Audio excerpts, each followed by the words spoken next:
روایت آتے کہ ایک شخص حضور صلی اللہ علیہ وسلم کی خدمت میں پیش ہوا اور عرض کی یا رسول اللہ، دنیا نے میری طرف سے پیٹ پیر کر چلے گئی، یعنی مجھ پر غربت آ گئی ہے، اتنی چیز نہیں ہے گھر میں کہ ہم وہ کھانا کھا لیں،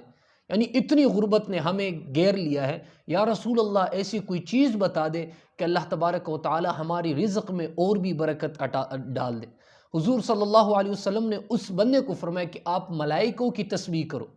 اس شخص نے عرض کیا یا رسول اللہ ملائکوں کی کیا تسبیح ہے؟ تو حضور نے فرمایا کہ صبح صادق کے بعد سورج طلوع ہونے سے پہلے سبحان اللہ و بحمدہ سبحان اللہ العظیم یہ 100 مرتبہ پڑھا کرو،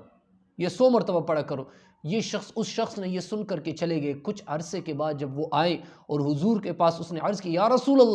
اللہ تبارک و تعالیٰ نے مجھے اتنا رزق عطا کیا کہ میرے گھر میں رکھنے کی جگہ نہیں ہے، یعنی اللہ نے مجھے اتنی ہی